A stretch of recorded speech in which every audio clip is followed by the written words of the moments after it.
going on, everybody? Thank you all so much for tuning into this live stream segment of Mi Casa es Su Casa. And of course, I am your humble host, Niko House. Today I have with me the political vigilante, Graham Elwood. What is going on, Graham? How you doing, bro? I'm good, Niko. Thanks for having me on the show, man. Oh, no problem, man. It's a long time coming, definitely. For those of you who don't know, Graham is definitely a friend of the show and a friend of the network. He's been on the Convo Couch a lot.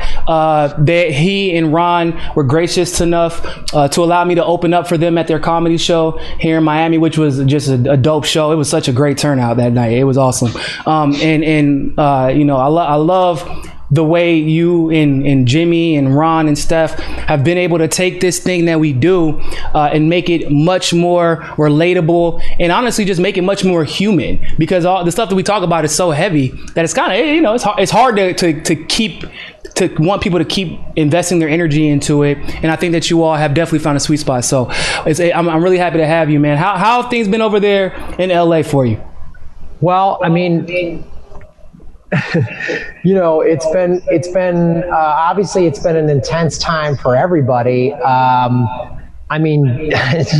So March 11th, Ron and I were literally going to get on a red eye that night to fly to Florida to do I remember your show, right? Our second progressive comedy tour. We're going to do that same venue in Miami that you opened for us at. I mean, we were all set to go, and then everything obviously got shut down. So specific to where I live, Santa Monica. So it was 2 weeks ago, May 31st, that Santa Monica had a peaceful protest to talk about police brutality and the murder of George Floyd. And I was at that protest, and the Santa Monica police showed up, riot gear, automatic weapons, ties around their waist, ready to go. And there were protests all over the city. That's definitely how you keep everything peaceful, right? Come there ready to escalate. That's yeah. Let's say exactly. Let's say, Niko, you and I were neighbors and we had a disagreement, and you're like, Graham, let's just meet at the park and talk this out. And I showed up. Okay, man, how would you feel? Like, oh shit, like this guy's out of his mind. What did Brad Pitt call that? That is a Mexican standoff. I mean, it was crazy. And look, I grew up in Chicago, so I'm used to like violent cops. I've had cops threaten to beat the shit out of me and my brother, and all this, like, so I've always been like, oh man. When I was at that protest, wild. It was peaceful. I was on the corner of Montana and Ocean Avenue, and we all took a knee. The Black Lives Matter organizers were like getting everybody there. And Santa Monica is a predominantly white community. It's a beach city. It has some very affluent parts of it, north of Montana. And it has, like, I live in a rent control apartment, right? So, and Santa Monica likes to consider itself pretty liberal or open-minded or whatever. And the thing too about Santa Monica is so I'm a surfer and I'm at the beach a lot. The beaches are for all of Los Angeles comes to Santa Monica and Venice Beach.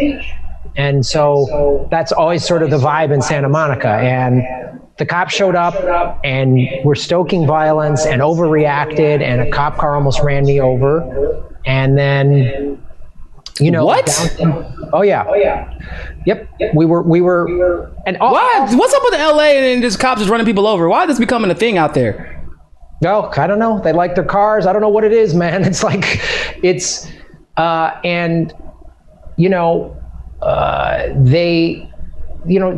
city of Santa Monica, just to put some context for the viewers, is its own city, right? It's part of Los Angeles County, but it has its own mayor, city council, police, fire department, all that stuff. And because it's a big tourist attraction, it has high-end hotels, it has this pier, it has what's called the 3rd Street Promenade, which is it's like a closed off outdoor mall. So it generates a lot of tourist residents. It's only the residents are about 90,000 residents in the city of Santa Monica. Before the quarantine, on any given day, between tourists and all the businesses that operate in Santa Monica, there's anywhere between 400,000 to 500,000 people in the city of Santa Monica on any given day. That's a lot. That's a lot. So the protests were peaceful, and the cops showed up, and then some people were like, the protesters, the organizers were like, kneel with us, this is a peaceful protest, and, and then one person from the back threw like a bottle of water, and the cops flip out. And I'm just like, if you're a cop... Really? Yeah. And they're like, they're throwing stuff at us. It's like, I'm sorry, sweetie. If a little plastic bottle of water is too much for you, then maybe you should be a security guard at a library. And maybe even not even that. Because, God forbid somebody accidentally drop a water bottle and you freak out, run and doing, barrel rolls and shit, pulling, get down. Why are you being loud? That's what kills me about the way I see cops react to people. I don't give a damn if somebody's shouting in your damn face. Okay. Yeah. I was a private in the military. I had people shouting in my face 24/7 for 3 months straight. Okay. Guess what? Because we were being trained to be a soldier in situations where things escalate quickly, but you, because of the uniform you have on, are supposed to be calm and reasonable. And our cops seem to be trained to do the opposite. The moment anyone shows any type of aggression, right? Even when it's clearly non-threatening aggression, they're just speaking their mind. They're like, oh, that means we have to put a bullet in you or put you on your ass. Yes, they literally, and I saw these guys, these amped up dudes ready to go, man. They wanted shit to go back. They were amped, they were ready for it. And look, I was never in the military, but I did 7 comedy tours in Iraq, Afghanistan, and Kuwait. So I've been around the military environment. And I got friends that are cops, but also I just saw it. I saw it, up close. And then, they were more concerned with the protesting on this one street, Ocean Avenue, and they weren't paying attention to the shops in downtown Santa Monica. And then looting and rioting started there.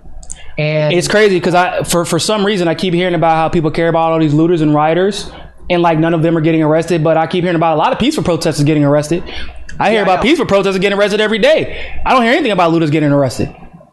Yeah, peaceful protesters are getting, and the thing I said, and it was, and I was there from 12 to about 2:30 or so, and then I came back here. It's because it was a Sunday. I did my live stream from 3 to 5, and I had Fiorella from Combo Couch because she was going to tell me her story from the day prior. It's that Saturday, the 30th, about LAPD shot rubber bullets at peaceful protesters, how they kettled people. They said, come this way, go this way. Yeah. Everyone knew what they told, and they kettled them in. They were arrested. Her and Johnny were arrested. She was telling me all that. And while this is happening, I have my television on in the background, and I'm just watching the local news show how it's getting out of control in Santa Monica. And in an affluent community, the people of Santa Monica are going to just start come on, how bougie people are. Bougie people ain't about to destroy their own stuff. Yeah. Here's my thing. If looting was really the concern, you're not concerned about the protesters hurting each other. There's no white supremacist situation coming out where white supremacists are coming out to fight the protesters like we've seen in the past. Why not? You keep the protesters peaceful by letting them do their thing, and then put cops in front of the major shopping centers to make sure nothing gets broken into. Because to be honest with you, that's how our protests stayed peaceful in Miami in the beginning. And then out of nowhere, I was walking down the street with my wife, and you just see cops put on gas masks. Yep. Cops switching out shifts, and then those cops, the ones that were coming in, came full riot gear. I'm like, for what? There's nothing going on right now. And then the moment, like I said, the moment that, like we were talking about off the air, the moment one car explodes, protesters were the ones who were blamed, and the mayor was immediately able to put a curfew. Yeah, they put the curfew on immediately. I'm like, hold up, that's not how this shit works. And how the hell were you so ready to issue a curfew? Yeah, they were ready for it. They almost it was choreographed, because here's what the Santa Monica police could have done. So the Santa Monica Pier is a big tourist attraction. Now that's been shut down since the quarantine.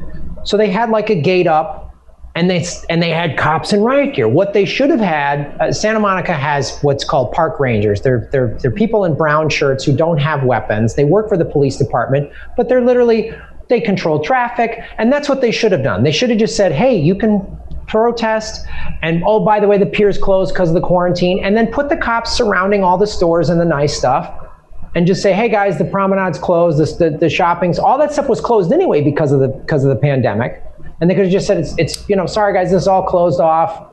And just some cops in baseball hats. That's all they needed. And instead they, and then. Yeah. Because who's going to rob? Are you going to loot a store with cops in front of it? No, of course not. So clearly, they're for once again all this talk of but they're rioters, but they're looters, but they're rioters, but they're looters. Are y'all really concerned? Because y'all claim to be concerned about the property, and they're destroying their own communities. Why the hell is nobody in front of the property and the stores being looted if this is what your concern is? Because it's not an actual concern. It's what you are using is the quote unquote looting as an excuse to have the cops out there in riot gear to react the way that you react. Because there's also another aspect of this that people don't really discuss. But being a black man who has to deal with the criminal justice system, I know how the game goes, and I know these quotas that usually are being filled by them pulling over person after person after person, kind of indiscriminate of whether or not they actually should be pulled over. They make money regardless. They did not get to collect their money for their respective criminal justice systems, for their court systems, for months. They've lost millions. And I've heard out in California now, because of how many protesters who have been arrested and have had to get bailed out, they've already recouped like multi-millions of dollars. Yep. It's you saw it all. I mean, Niko, you saw the whole thing. And then, of course, they dispatched by 5, 6 o'clock, the National Guard was here. Like, they were like ready to go with, like, they had this all set. And there's military helicopters. Yep. And the looting and the rioting, I'm not happy it happened. It broke my heart to watch. It happened blocks from me. But I also understand the economics of this, because look, I'm people about to lose their houses. People look, man, I mean, first of all, just the economics of the pandemic. We've got 30 million people unemployed. I mean, on May 31st, I still had not gotten my unemployment. I got it June 5th. Now, wow. And I know friends of mine who still haven't gotten it. It's mid-June. And at that point, I had only gotten $1,200 and a couple of grand in an SBA loan, because that is nothing for California. Holy dude, that's nothing. I mean, and so I was sitting there, and your tour just got shut. That's crazy, man. Got shut down. Like, we lost all of our tour dates, shut down. I don't know when we're going back on the road. So if I didn't have a YouTube channel, I didn't have Patreon and Rockfin and all that stuff, I thought to myself, I probably might have gone to the grocery store that was looting and put a mask on and said, fuck it, I need food. I mean, I don't condone it, but I get it. Plus, I also, and this is the thing I've been trying to tell, like, I had a huge argument with a friend of mine who lives in Santa Monica, like, oh, the looting and the rioting has nothing to do with George Floyd. I go, yeah, the whole system, actually, it does. Yeah, all of it. It's all interconnected. All of interconnected. It. And the local media is just showing young black youths running out of a shoe store, and they're just showing that footage over and over again. I heard they got caught looping footage. Like, they got caught playing the same thing as if that was... First of all, do you know... Because for people who need to understand the economics of this, people who steal, quote unquote, shoes, black people specifically, most of the time you see them stealing multiple boxes. There's a reason that they're stealing multiple boxes. You know how much Jordans, especially the right pair, especially the ones that just came out, by the way, the Jordan ones, will go on eBay? Do you know how many people use the things that they loot as they resell them? And that's because people are fucking poor. Yes. They are poor. So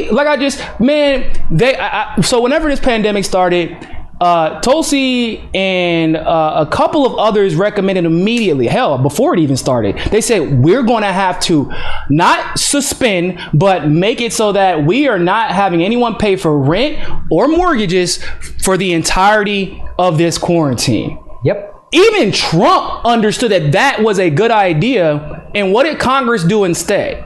They instead say, well, we'll just suspend payments, but your mortgage is still stacking up. I mean, that just shows you how ineffective the Democratic Party is. Yeah. And both parties are corrupt. And I'm sorry, I'm done. I'm done with Bernie. I'm done with Tulsi. I'm done with AOC. I'm done with them. You cannot reform that party. And what part of the reason why the looting happened is what you're talking about. So let's just look at California rents. Let's look at Los Angeles rents. Let's say you have a $2,000 rent or mortgage. I like to not have heart attacks, so I just try not to look at California's rent at all, by the way. Yeah. So I have rent control. It's a little bit below that. If I didn't, it would be over that.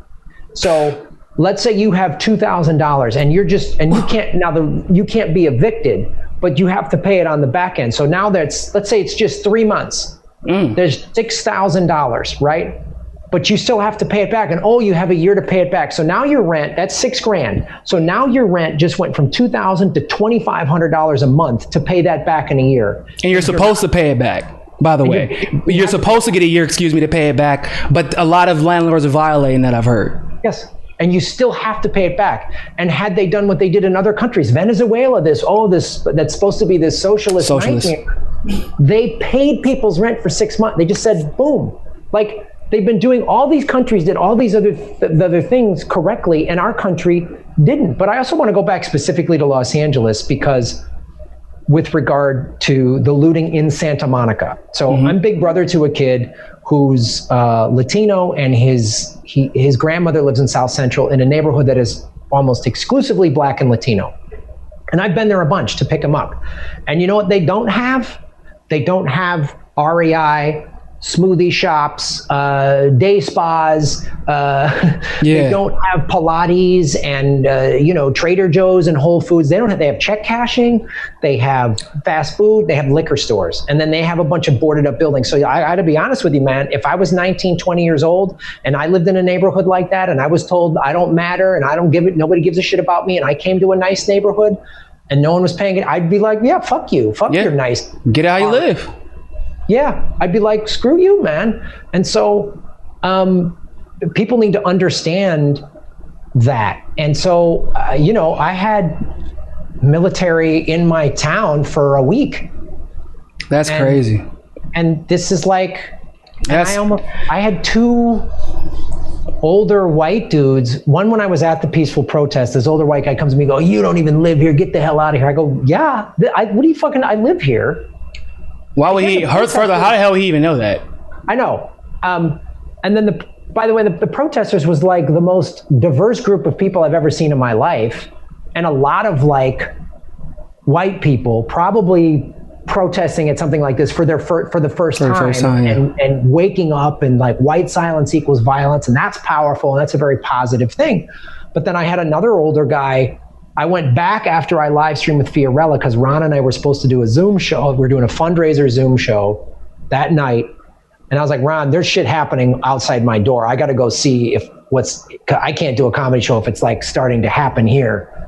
And so I get on my bike and I ride around, and I see a store that's been looted. And there's a news crew showing the looted store. And I'm like, and I pull up my phone. I wasn't live, but I pull up my phone and I just start going, you notice how the media is only showing the looting, and they're talking about the looting like it's worse than 15 camera crews out there. Yes. And they talk about the looting like it's 10 times worse than what happened to George Floyd, who was executed. And I go, they won't talk about police brutality. They won't talk about the police brutality that's going on that week in Los Angeles. They won't talk about it. They won't talk about the looting that goddamn Wall Street has done of all of America. And this guy gets in my butt, and I was like, hey man, and at first I start reasoning, I go, no, I'm not happy the looting happened. I mean, some of these are small businesses, and that sucks. I'm a small business owner, but I said, why is the media only covering it this way? And he's like, and he's getting, and I finally go, man, you need to back the fuck up. And hold up, slow your roll, pimp. All right. I was like, you need to settle down, dude. But the fact that he's emotionally, the thing is, why are you so emotional? Because what I feel like it really comes down to viscerally is that for the first time, there are many people, whenever they started seeing protesters go into, Santa Monica being one place, Beverly Hills being another place, all of a sudden, oh shit. Well, I was like indifferent whenever it was just their lives and their safety and their security, being violated. But now I'm unsafe. Oh, well, they just point to all these random things because they don't want to actually address the issue at hand. Oh, I don't feel safe like you don't feel unsafe now, and I'm not cool with that. I shouldn't have to do this because of how I look, because of what all the money I've accrued. Why do you think I have all this money? So I can be insulated. Why do I not want to address the issues? Because I don't want the backlash that comes from addressing those issues as a white person. And so now when you have people going into Beverly Hills, you're realizing, oh shit, this is how it feels. This is the angst that, black people, like I literally was at a pizza store today, a restaurant today, like a pizza parlor, and a cop walks in and I'm like, shit, yep. Like, do I have anything on me? I'm like policing my movements, my mannerisms, trying to figure out, should I sit down? Should I stand up? Remember to reach to your pockets. And like, I was hesitant to grab my wallet to pay for my food. No one should have to live like that. But now because people have to think twice, oh shit, should I take that road to work? There might be protesters out there that could get violent. Should I do this? Should I do that? Now all of a sudden you feel like what it feels like to be a black person in America every single day, and you don't like the shit. And it is making you emotional. And it is making you irrational, huh? Would it make you making you so irrational you might go and lose some shit just to lash out? You might destroy some shit just to lash out? Is that how you feel? That's what it sounds like. So this is what happens. Some people feel like we've been telling you over and over and over again how we feel unsafe, and you didn't care. So now clearly you need to feel what we feel, because that's the only way you'll understand. And they don't want to hear that shit because now it's real for them, and they don't know how to process it, in my opinion. No, they don't. And this guy kept getting in my face, and he was like trying to walk through me. I was on my bike. I said, and I finally had to put my phone in my pocket. I was like, dude, you're not fucking walking through me. So he walks 20 feet out of the way, grabs a bird scooter, and charges it at me with it over his head. What the Like he wants to smash my head in, and he's full of crazy rage. Okay, hold up. Did the cop stop him? There was no cops around.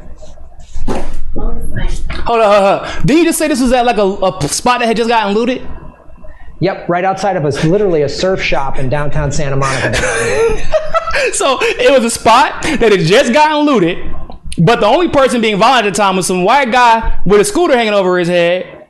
The camera crews were there. You managed to be concerned enough to show up, but the cops were not there.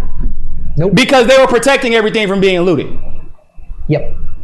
Wow. Man, protect and serve, people. Protect and serve. Protect and serve. And this guy was Irish, like had an Irish accent from Ireland. And I'm like... Okay, that's weird. Well, to give a little historical context, if those were British troops in Northern Ireland in the 70s, I don't know that he would be mad at the protesters or the looters. There was times in certain parts of England, in the UK, and maybe even Australia, I think, where Irish weren't allowed in the movie theaters. Yeah. Where they were treated, they're the black and native. They were the red, for lack of a better phrase, redheaded stepchild. They were of the UK. I mean, they've always been treated that way. It's for him to like, and again, he wanted to cave my head in because I was just saying the media is giving skewed coverage. Like he was. How much do you want to bet? He was probably liberal. Of course. He probably, I mean, I had to end a friendship with someone, who had an Obama sticker on their Prius, because they were just like, oh, I worked hard for I grew up in foster care and I said, yeah, but you were a white person. You were, you had a lot of. Try being in foster care, being a black person. It ain't the same. Exactly. It ain't the same. Your foster care situation sucked as a white person. It's worse if you're black. And then you were able to work hard and earn money in a system that allows you to succeed if you work hard as a white person. Like, yes, there isn't all these barriers. And I think it's like, that's the thing that to me, and I've said this on my show, it's like, I talk specifically to like white people, like this is on us. We have to take responsibility. We have to look at all the ways we had privilege. I'm a middle-class white guy. I'm not in the 1%, but that's a lot of privilege right there. That's a lot. I mean, it's a lot more than what people think. And that, I mean, that's the fact that you, I mean, the situation with your house, for example, it's a heartbreaking situation, right? But the truth of the matter is, like, I've never been able to say that, and neither has my mother, that I lost a house. We never had an opportunity to get one. It was literally, that was never a possibility in my mind. In my mom's mind, as much as we dreamed about it, it was just that, a dream.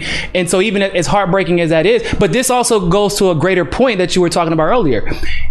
Race goes back to class. Gender discrimination goes back to class. Everything eventually, if you see the way a particular marginalized group is being treated, just know it's coming for your ass. You may not be experiencing it right now, but you will, because at the end of the day, it is the 1% versus the 99%. I talk about this when I talk about reparations. When people say, well, why do we deserve reparations? Why does this particular, I'm like, first of all, if you ask me, I actually believe that Native Americans deserve reparations. They believe, I said the other day on Twitter, I said Vietnam veterans deserve reparations as well, indiscriminate of color, because they were forced to fight. I mean, that if there was ever an unjust war, good God, that was the one at the time. And so for me, I got the 9/11 GI Bill, I got vocational rehab. So I had ways, even TRICARE, ways to pull myself out of any particular hole that I might have gotten put in because I had to dedicate 3 years of my life to the military. It was different in Vietnam. You got drafted out of any situation you were in, put in a war that you knew was unjust. And you have PTSD from that. You know, and back then, everybody else knew the war was unjust. So Vietnam vets were being treated in a pretty bad way. But they weren't getting the benefits that we got today. So a lot of them are just homeless. A lot of them are broke. Too, about the class war of that draft. Yep. If you had a college degree or what, you got a college deferment. Trump dodged it, right? George Bush. I mean, George Bush dodged that war, didn't he? George W. Yeah. And isn't that insane? His grandfather's his grandfather's on the War Economy Council. He's one of the reasons we have so many wars. And George W. Bush gets to dodge it and be president. Yep. And I mean, but he served. No, his dad made him give him a National Guard post in the stateside. He didn't have to go. The people that fought the Vietnam War, by and large, were the poor and the working class. Mm-hmm. So, like, if you didn't have a shot at college, you had to either go to Vietnam or Canada or shoot yourself in the foot or something like that. I mean, or and even that, you know, they would be like, oh, we'll see how bad it is. That's back in the day when asthma did not get you out the military. You better get it popping with that inhaler, okay? Yeah. They would have a nice. So I want to change gears a bit. I want to go into the political side, because you said something that honestly I feel mostly pretty much the same way, right? So the Democratic Party is in complete and utter failure. I agree with you. We cannot reform that shit.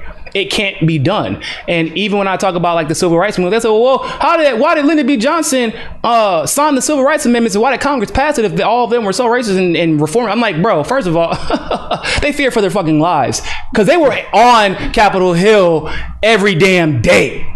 It was hundreds of thousands of people a year in DC ready to pick up and protest. That is why they were forced to do something that they may not have wanted to do at the time.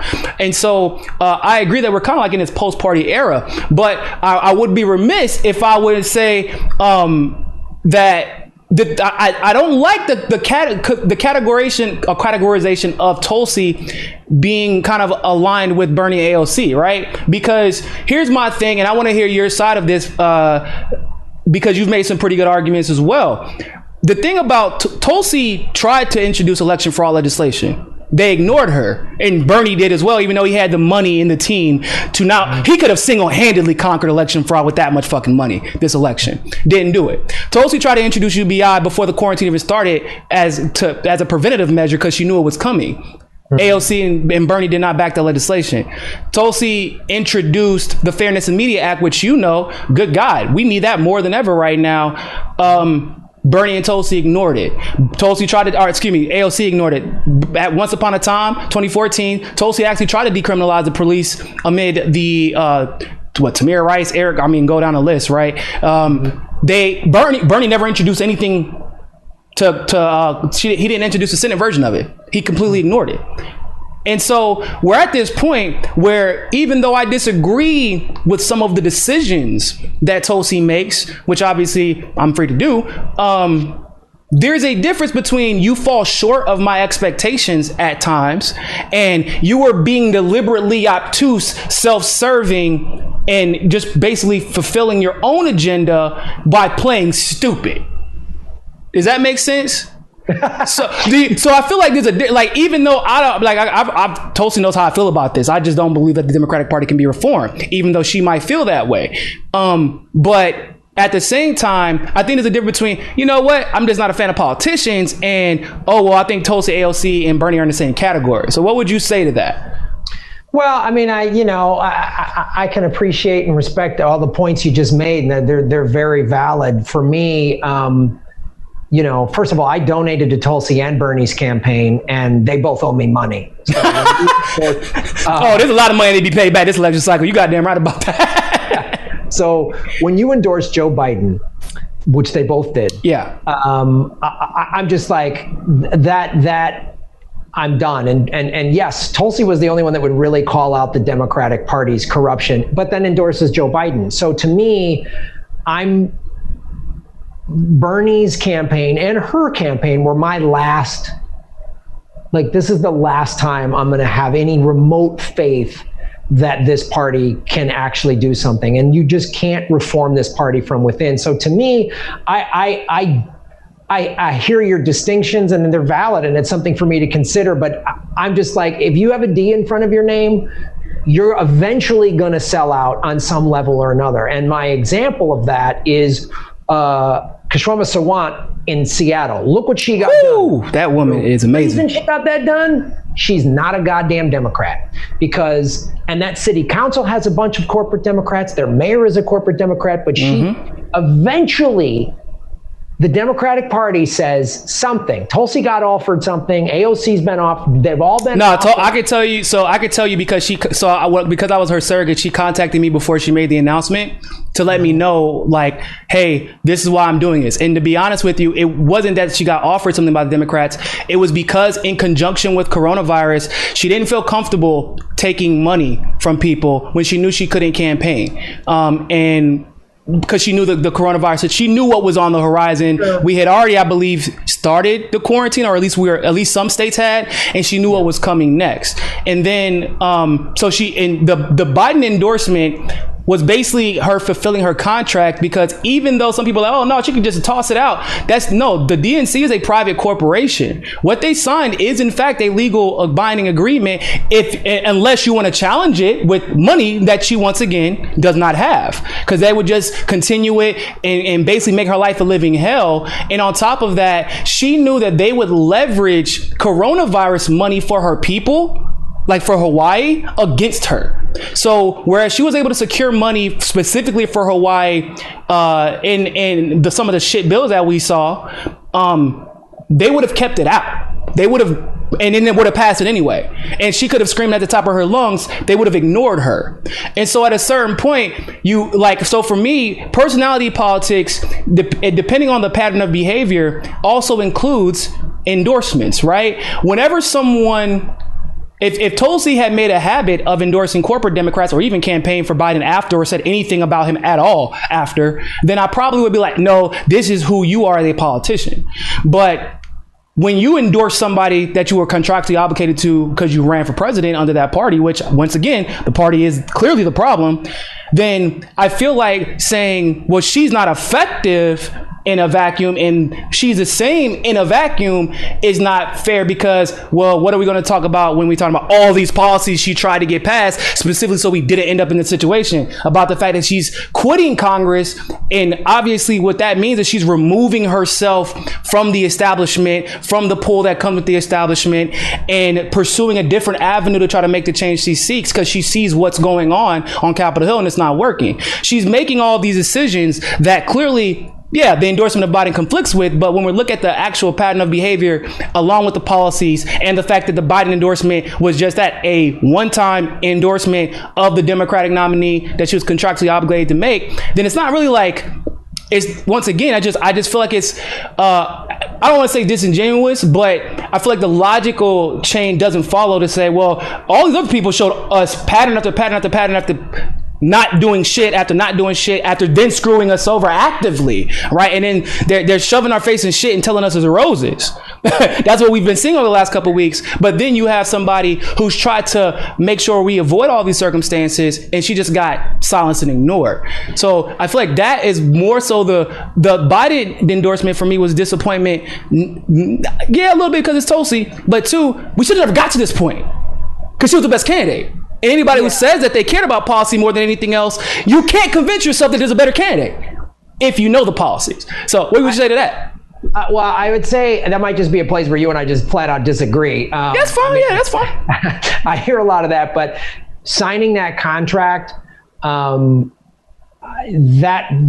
don't sign that contract. You know, then again, you're deluding yourself more than anybody else and your followers and constituency if you think that you can I'm going to sign this contract saying I'm going to abandon my beliefs, but I have this other track record to show that I'm fighting for the right things. That to me is just like we are in the most chaotic time. Like America's this isn't a tipping point, this is the tipping point. Yeah. And to me, it takes bold leadership and making a decision and choice that is not easy rather than, well, I'm still going to play the, I need this and all right, I'll endorse that and I sign this contract. For me, I'm just like, this is why all of those decisions that, I mean, you've had, I don't know her, I've never met her personally, I'm not one of her surrogates, and I don't want to be friends with any politician, quite honestly, because they've used. I mean, that's a fair point. That's definitely a fair point. You know, they use indie media, and I don't like seeing friends of mine get used. Well, shit, I wish that politicians would use indie media more. I feel like they don't use them anywhere near to the degree. I feel like Bernie actually used indie media this go around, right? Because clearly, the questions with Joe Rogan, for example, were tailored. Yes. They're still politicians. I mean, AOC, she's going to go on Sam Cedar, but she won't go on Jimmy. She won't go on Jimmy. Mm-hmm. You know, there's no way. Not anymore anyway, right? not now. And so to me, it's just like any of this trying to reform from within. The joke I always make, it's like me joining a drug cartel and get them to stop selling drugs, and maybe they'll start selling vegan smoothies. Well, in California, it might be a good transition. I don't know. Or do both in California, shit. They'll have cocaine inside the vegan smoothies, and that'll be the concession I'll make. Oh, okay. Yeah. Well, they're going to not sell it 200 yards from schools rather than right at schools. Yay, victory. No, it's all awful, and it goes to the whole thing to why I think this is all connected. Like the conversations we're now having about defunding the police. Like Seattle, they tried all the reforms. They've tried all that reform, de-escalation tactics and meow, meow, meow, meow, boo. They're like, it's over. Los Angeles, 54% of the city of Los Angeles' operating budget is LAPD. So I don't want to hear. What? Yes. Holy, that is obscene. Obscene. How many homeless people do y'all have? Los Angeles is like 3 or 4 million people or something like that. LA County's probably closer to 8. You know? Hey, I know I said before that I'm not comfortable with the looting. Fuck all that, man. Y'all need to break in wherever the hell y'all got to, man. I got 3 million homeless people, but 54% of budget goes to LAP. That is obscene, bruh. Oh, I'm sorry. No, I misunderstood you. Total population about 3 million. The homeless population is probably in the neighborhood of, well, it was 36,000 people before the pandemic. It's probably in the neighborhood of 40 to 50,000 homeless people. There's tent cities. That's still too many. Nico, there are blocks from where I'm standing right now. There are tent cities, and next to it is one of those storage places. So literally people's extra bullshit gets housing before human beings do. I mean, you go to downtown Los Angeles and it is high rise, it's the Staples Center, it's the Nokia Center, it's luxury apartment buildings, most of whom have like 20 to 30% occupancy at best, and people living in tents. And right beside it, beside it. And so our cops get, and so that's what's so frustrating, man, that this this fake anger about the looting. Oh man, just those small businesses, man.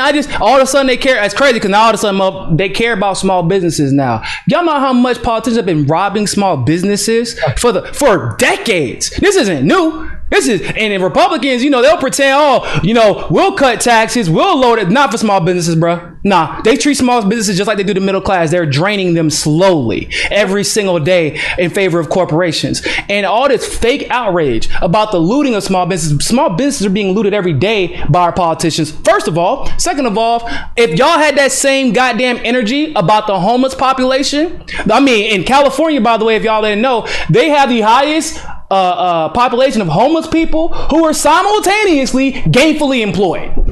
Get up and go to work every damn day. I've interviewed two of them. I interviewed on my show last year. I interviewed a guy, full-time job, living in his car. And then Saturday, I was at a Black Lives Matter protest that was put on by BLM LA and the DSA in Echo Park. And one of the speakers who I interviewed, it's on my YouTube channel, was a teacher. College degree, might even have a master's degree. That's disgusting. Teacher should be probably the third or fourth most profitable job occupancy in this country, in my opinion. LAPD cops get $100,000 a year. Excuse me? Yeah. The opening salary is like 50, 60 grand a year. But opening salary? Yes, dude. Yes. And oh man, there needs to be a documentary just on that. Yeah. There really does, because that is unconscionable. That's infuriating. Let's move on real quick. I want to ask you one more because I don't want to hold you for too much longer, but I do got to ask you. Coronavirus conspiracy time. No, in all seriousness. So we've been seeing, the FDA just banned hydroxychloroquine specifically for use of the coronavirus. And the EU, actually 3 countries, France being one of them, tried to ban it as well. The thing is, the EU tried to ban it based off of one study that was conducted by a study that was actually funded by Bill Gates Foundation. Not even joking. You can't make this shit up. And they put it in the Lancet, I think it's called.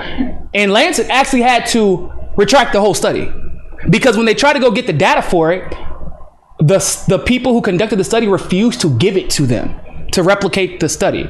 So we're in this situation right now where we're seeing solutions that have been proposed outside of the nation, which I'm sure you've been following. Cuba has a great one. China, Russia even has a good solution. We're seeing solutions that we have that are affordable and available here in this country being potentially ignored and not explored, I should say. And yet they're claiming that we're on quarantine because they want to keep us safe, Graham. So what does Jimmy always say? Square that circle for me. Square that circle for me? What the hell is actually the goal here? Because if you're not gonna give me the solutions that are available, you're not gonna explore the solutions that are already considered available, and you don't have a solution yourself, what exactly is their goal? Well, to help us and keep us safe, Niko, I don't understand. Don't you trust the ruling class? No. Before I smoke weed, I always check with the FDA to make sure it's okay. Okay?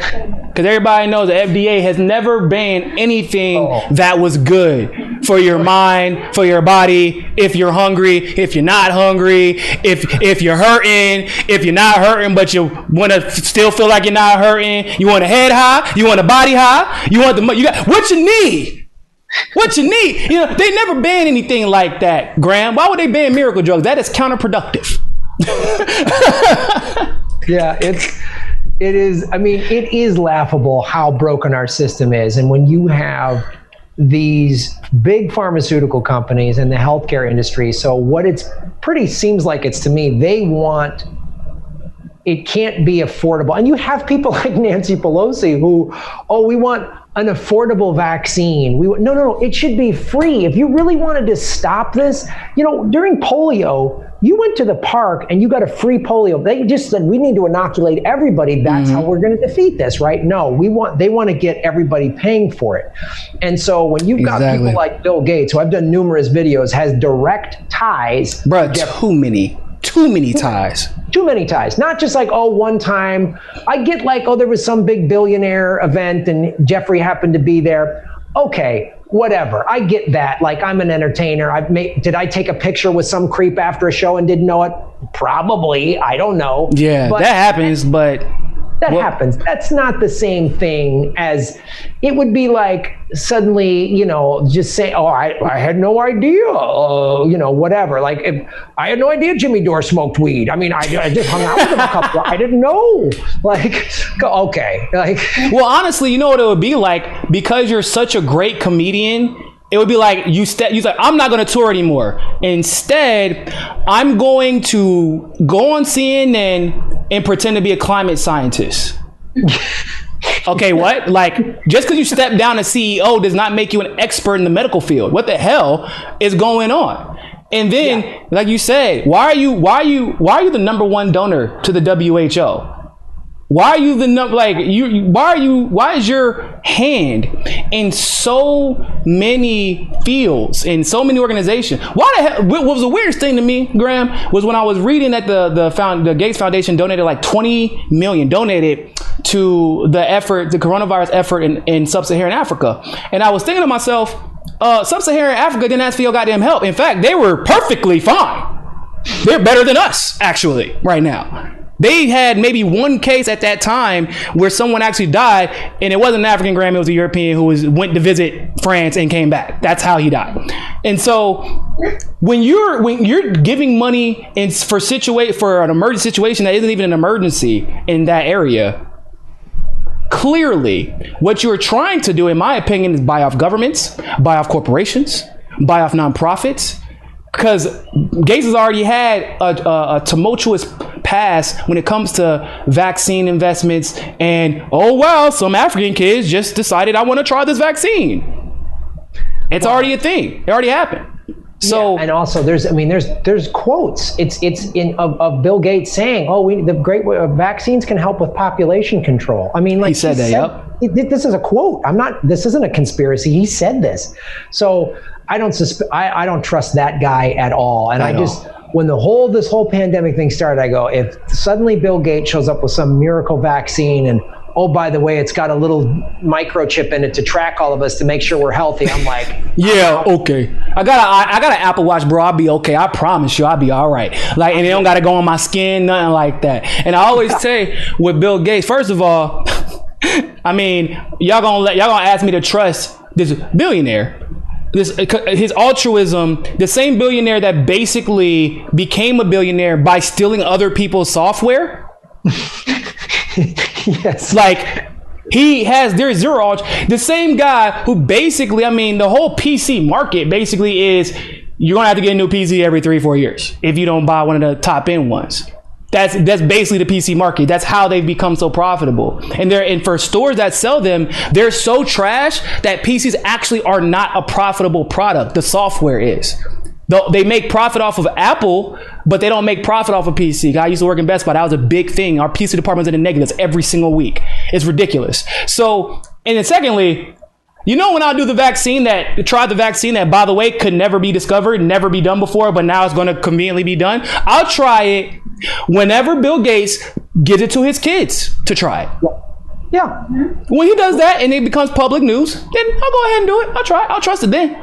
When I see all the ruling elites give it to themselves and their kids, and also all of their kids join the military to go fight in all these ridiculous wars, then I'll be down with then yeah, I'm all for it. I'll be down with the wars and the vaccines, but I'm not seeing one elite fighting a war. I'm not seeing one elite. Bro, elites avoid the vaccine conversation. Like, I don't know if you remember, Trump had said something that was interesting during the GOP primaries, where he basically said that he didn't trust he said that there needed to be more research, right? And funny enough, Jill Stein said the same thing. And by the way, for those of you who do not know, this is Dr. Jill Stein, MD, Harvard.